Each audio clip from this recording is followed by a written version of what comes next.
Fala pessoal, bem-vindos a mais uma análise super detalhada. Hoje o nosso mergulho vai ser profundo em um dos tópicos mais decisivos para quem enfrenta o mundo das provas e concursos públicos. Pois é, vamos falar sobre os conectivos gramaticais, focando total nas preposições e conjunções. É bem comum a gente olhar para a sintaxe e sentir aquele friozinho na barriga, né? Mas a ideia dessa nossa explicação de hoje é pegar esse medo e transformar em domínio absoluto. Vamos pensar nessas duas classes de palavras não como um monte de regra chata para decorar, mas como as verdadeiras chaves mestras que abrem as portas para as questões mais complexas. Uma vez que a gente entende como essas chaves giram, a lógica da língua portuguesa simplesmente se ilumina. E aí vem aquela pergunta de ouro, né? Qual é o grande segredo para dominar a sintaxe do português nas provas? O peso da análise sintática pode parecer um absurdo quando a gente dá de cara com aquelas orações subordinadas gigantes, adjuntos adnominais e regências verbais super intrincadas. Mas olha só, o segredo que as nossas fontes revelam é de uma simplicidade que chega a assustar. Duas classes de palavras minúsculas e que parecem super inofensivas: as preposições e as conjunções. São as engrenagens de verdade do idioma. São elas que destrancam quase todos os mistérios estruturais que as bancas adoram usar como pegadinha. O nosso roteiro de hoje é super direto. Primeiro, os conectivos como chaves mestras. 2. A diferença entre preposições essenciais e acidentais. 3. Aquele conceito fundamental, relacional versus nocional. 4. Vamos mapear os valores semânticos. E, para fechar com chave de ouro, vamos resolver questões reais de prova. Bom, começando pela nossa primeira etapa, os conectivos e como entender essa fechadura. Afinal, a gente precisa saber como a tranca funciona antes de tentar gerar a chave, concorda? Estamos falando das ferramentas estruturais que literalmente organizam o nosso pensamento. O recado principal para levar para casa é muito direto. As preposições são palavras invariáveis, ou seja, nada de flexão de gênero ou de número. Elas não mudam. A magia principal delas é conectar palavras e iniciar orações reduzidas. Quando uma preposição cola em um substantivo, ela pode criar uma locução adjetiva. Já quando se junta um advérbio, forma uma locução adverbial. No fundo, elas são a argamassa que junta os tijolos da nossa comunicação. Passando para o número 2, preposições essenciais versus acidentais. Vamos identificar as nossas chaves. Agora que a gente já sabe qual é a função da ferramenta, precisamos saber do que ela é feita. Até porque algumas são chaves de fábrica, mas outras são ferramentas totalmente improvisadas. Dá só uma olhada nessa diferença. De um lado, a gente tem as preposições essenciais, aquelas puras raiz mesmo que nasceram só para ser preposição, tipo a, com, de, em, para e por. Do outro lado, entram as preposições acidentais, palavras como consoante, como e segundo. Originalmente, elas pertencem a outras classes gramaticais, mas acabam sofrendo um acidente de percurso e passam a quebrar um galho trabalhando temporariamente como preposições, tudo dependendo ali do contexto da frase. Para ilustrar bem, olha esse exemplo sensacional tirado direto do nosso material. Salvo aquele capítulo, o livro inteiro é bom. A palavra salvo está trabalhando exatamente com uma preposição acidental. Quando palavras tipo excepto, afora ou menos entram numa frase para trazer essa ideia de exclusão numa locução adverbial, elas vestem essa roupa de preposição. É a flexibilidade da nossa língua portuguesa em ação. É o contexto quem manda na função lógica da palavra. Entrando no nosso terceiro ponto, relacional contra nocional. Ou seja, como essas chaves giram. A gente chegou no coração estrutural dessa análise. É aqui que o jogo realmente muda de nível. Aplicando a teoria na prática, a coisa fica bem clara. Pensa na frase, discordo de argumentos. O verbo discordar exige obrigatoriamente a preposição de. Quem discorda, discorda de alguma coisa, certo? Essa é a nossa preposição relacional. Ela é puramente gramatical e introduz um complemento que é exigido pelo termo anterior. É um elo que não dá para fugir. Já na expressão argumentos de direita, a locução de direita não é exigida pela palavra argumentos. Ela foi colocada lá de propósito, só para adicionar um significado, uma qualidade. Ela traz a noção do tipo de argumento. Essa é a tal da preposição nocional. Atenção máxima aqui, galera, porque isso despenca em prova. A distinção entre preposição relacional e nocional é a grande mágica, a fundação da análise sintática. Se a preposição é exigida pelo verbo ou pelo nome, ela introduz complementos, tipo um objeto indireto. Agora, se ela não é exigida, mas está lá trazendo sentido extra, geralmente ela está introduzindo adjuntos adnominais ou adverbiais. Dominar esse truquezinho separa quem está no básico de quem já tem uma leitura avançada e super segura para gabaritar no dia do exame.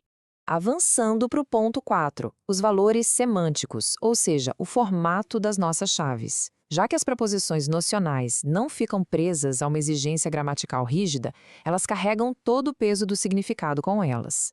E olha que interessante, o sentido é sempre moldado pela palavra que vem logo depois da preposição. Não existe aquela história de decorar cegamente o que cada preposição significa. O segredo é sempre olhar para o termo seguinte.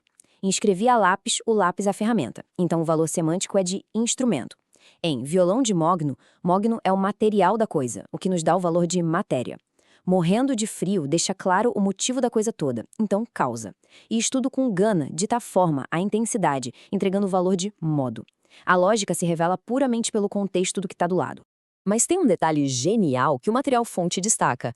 Trocar uma preposição que parece igual à outra pode mudar absurdamente o sentido do tempo e da intenção. Se liga nisso. Em vou para um lugar melhor, esse para traz uma ideia de direção, mas com permanência definitiva. É o famoso ir para ficar. Agora, se a gente diz vou a um lugar melhor, usando o a, ainda tem a direção, só que com a ideia de um retorno provisório. É tipo uma visitinha, um passeio. Pois é, uma letra minúscula muda completamente a duração da viagem. Incrível, né? Então, radar ligado no máximo para essas armadilhas prepositivas, especialmente nas locuções. A gente sabe que substituir termos é o esporte favorito dos examinadores. Por exemplo, embaixo de é exatamente a mesma coisa que sob, indicando lugar. A fim de, escrito separado, carrega o valor de para, indicando finalidade. De encontro a, mostra choque, uma oposição literal, então equivale a contra. Mas o alerta vermelho gigantesco vai para a palavra através. Pela gramática estrita, é proibido usar através como se fosse por meio de. Através exige um cruzamento físico, tipo a luz que passa através da janela, e não um método usado para resolver um problema. Muita gente cai nessa. Chegamos à etapa 5. Conquistando as questões. As verdadeiras batalhas contra os chefões. A teoria está toda na mesa. Agora é hora de pegar essas chaves mestras e partir para cima das bancas examinadoras. E a primeira pedreira vem do TRT de Mato Grosso, de 2022, um desafio clássico de morfologia. Na frase, o espelho recusou-se a responder a Lavinha que ela é a mais bela mulher, a banca simplesmente sublinha a letra A 3 vezes e pede a classificação exata de cada uma. Na hora da prova, dá até um calafrio, mas com a chave mestra da regência na mão, a gente resolve isso brincando. Vamos desconstruir isso passo a passo para ver a mágica acontecer. Primeiro, o verbo recusar-se exige um complemento, porque quem se recusa a alguma coisa, confere? Então, o primeiro a é uma preposição relacional obrigatória. O segundo caso segue a mesma trilha. Quem responde, responde a alguém, ou seja, mais um verbo exigindo uma preposição relacional. E no terceiro caso, ali, a letra A está só de acompanhante para o adjetivo no superlativo mais bela, funcionando puramente como um artigo definido. É vitória certa. Com a tranquilidade de quem sacou como a sintaxe funciona, a sequência não tinha como ser outra. Preposição, preposição e artigo. Isso bate direitinho com o gabarito letra E do nosso material fonte. O chefão foi derrotado. Em seguida vem um desafio da Cefaz do Distrito Federal, testando aquela combinação perigosa de preposições com pronomes relativos. A banca pergunta se na frase empresas nas quais investem, a gente pode trocar um nas quais direto pela palavra aonde. Para quem lê rápido, pode até soar de boa, mas será que a gramática aceita essa troca? A resposta é um não gigante, e a troca dá erro por pura lógica estrutural.